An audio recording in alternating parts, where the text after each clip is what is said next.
Since I put this 3B together, I had some time to tweak a few things, get a few things upgraded, and have some fun driving around in the dirt. So why don't you come along for the ride?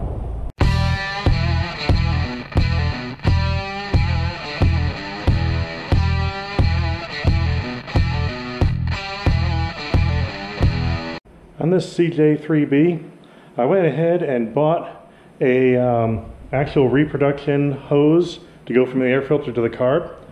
And I just bought it about a year ago. Let me show you what happened. Over the summer, it developed holes. So now, air is going straight in, not being filtered at all. So that's got to go. And like I said, that was a brand new reproduction one, so be wary. They don't last like the originals. As I was taking it apart, I found out the reproduction hat I bought isn't round. You actually can't put something round on there and have it seal. So watch out with this reproduction stuff. Anyway, what I'm going to do is I went in my pile of parts and dug up some old intercooler stuff from a supercharged 240Z I built. And I have tubing bends. So I'm going to make up an intake tube with bright blue silicone and tubing bends that are bright aluminum. Not exactly the style for this Jeep, but it's what I have here. So I'm going to go ahead and do it. But the first thing I have to do is make this round so it actually will seal something. The factory air filter fits perfect on this tubing, so I'm okay there. Just the reproduction stuff that doesn't work.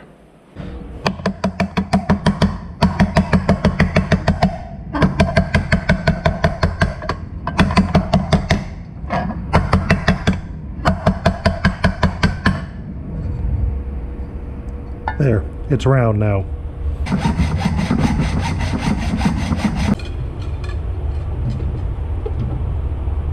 See how it flexes. It will allow the motor to move around some. And that's what we need. Not as flexible as I like, not as clean as I like, the wrong style, but at least I'm not sucking dirt in the motor right now. If you're not familiar with these Jeeps, you might think that someone telling you to check your air filter oil is a joke. It's not. These have what's called an oil bath air filter, and they use oil inside the air filter, and it bubbles your air intake air right through it. So you have to make sure you have some oil in order to actually filter your air.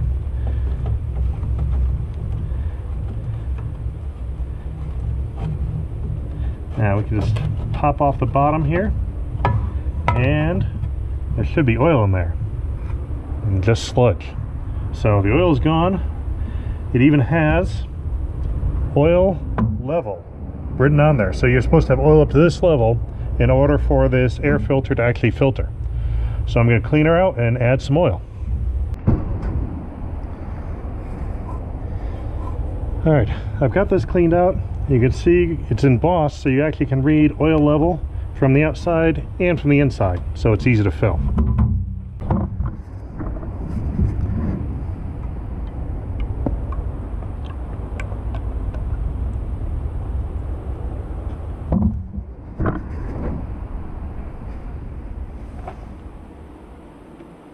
And it's leaking. Well, I found the hole in this air filter. You can see it goes right through. I don't know if you can see in the camera, but someone brazed that and has a hole in the brazing. So I'm not sure if it was a bad braze job or if the braze just got eroded away. Now I went out to my spare parts Jeep. This is one off a CJ-2A, so it's slightly different style, but it looks like it works about the same. So I'm going to go ahead and put this one on, so at least I get some air filtered. And then I'll fix this one later.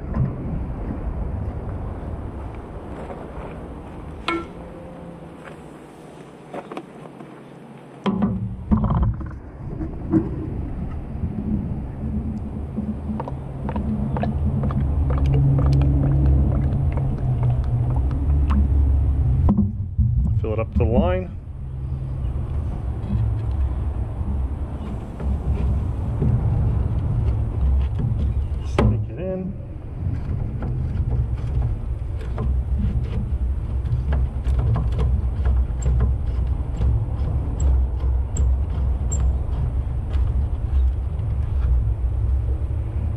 And there we go.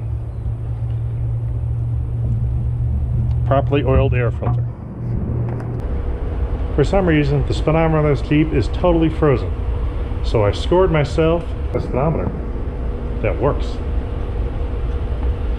This is out of a 1958 FC150, the forward cab, but it is the same speedometer used in this 1960 CJ-3B. So it should go be a direct replacement.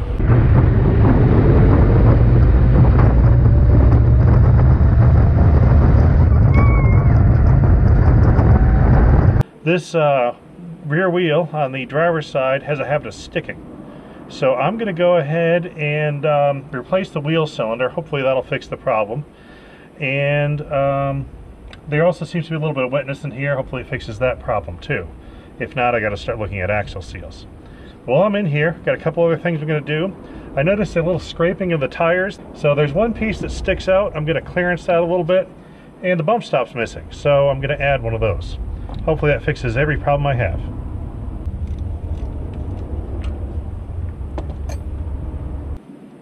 Wheel cylinder.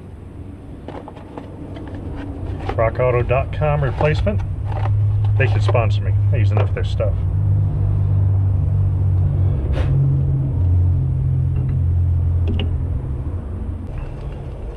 I think I got the air out. I'm going to suck a little of fluid out too because that doesn't look good.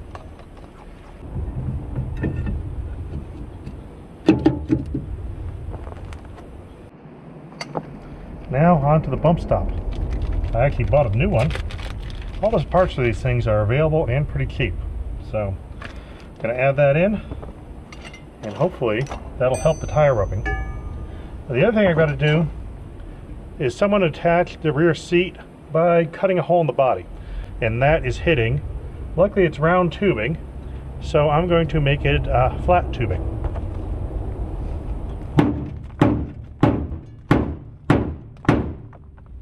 Need a bigger hammer.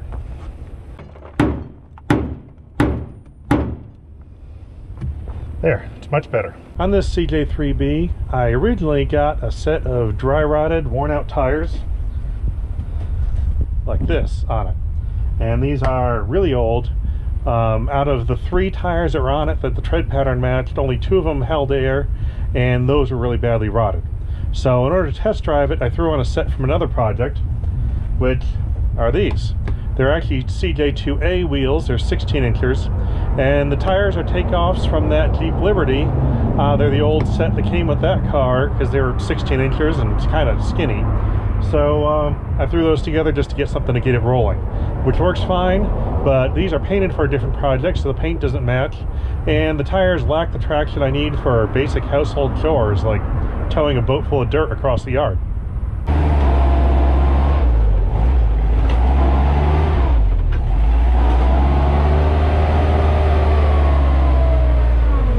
This CJ-2A is a lot better for traction because it has some of the traction tires that were popular back 50 or more years ago.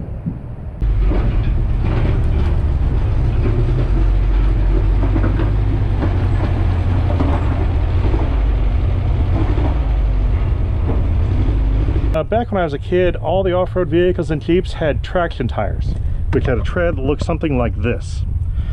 This case, it is a Firestone Town & Country. This is sort of the all-terrain version because you have some lugs on the side and then there's a lot of ribs in the middle. Everyone had these. This one right here is a Goodyear traction high miler. Same kind of tread design, lots of ribs and a few lugs. So that was a good all-around sort of equivalent to an all-terrain tire. They also had other traction tires. Back here, I found a set of NOS. These are Firestone, what is it? Super all traction tires. You can see there's a lot less ribbing in the middle and big lugs on the sides. So this would be sort of like the mud terrain tire of the day. But I wanted something with fairly new rubber because I am going to drive that on the road. So I found on eBay for around $100 a pop these. And these are D-Stones. Notice the same lug and rib design. This has a few ribs in the middle and the big lugs on the side, so more like the mud terrain style. And they call these extra traction. So this one is a 715 size. The 2As originally came with a 615, which is these, but they're on a 16-inch rim. The 3Bs came with a 6.70 or 670 15s, and these are a little bit bigger, but I couldn't find anything in the right size, and a little bigger doesn't hurt on a Jeep. So as you can see, the height just a little taller. It's not outrageous, but just give you a little bit more, and they're available. When working with these older wheels on something that had tubes, one thing to watch out for is around the valve stem, because they aren't airtight since it has a tube. They're almost always rusted right around there. So you want to clean that up, otherwise you'll never get a valve stem to steel. And the other thing to look for too is a lot of these are riveted together, and those rivets also don't have to be airtight. So sometimes you get small leaks when you put tubeless tires on. When I paint them, I make sure to put an extra good thick coat on those rivets, and that usually seals them right up. We've got the rust mostly taken off there. That's good enough. I'll show you another trick to seal them up when you put the valve stem in. The other thing to look for is you usually have little dents and nicks and things, and sometimes some pretty good bends in these rims along the bead edge. So if you want to take care of it, this is the time to do it. Basically, you just carefully tap it out with a hammer. Got my wheels painted, and as expected, there is a little bit of pitting around the valve stem hole from the water that leaked in. So what I'm going to do, I'm going tubeless, so I'm going to go with a tubeless style valve stem, and on the area where it meets the rim itself, I'm just going to add a little bead sealer. And this is, if you haven't used it before, it's just basically like a rubberized goo, and you paint it on. You paint it on all the way around here. And that basically acts like a like an RTV for tires and wheels, and sticks you together. And that way any imperfections will get all sealed up. That easy.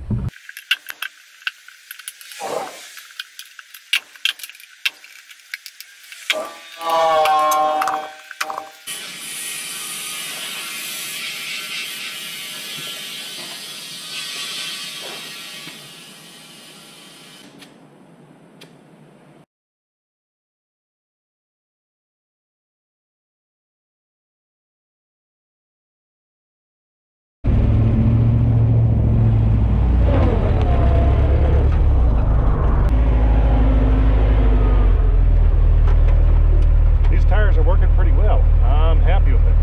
It's time to go play in the sand a little.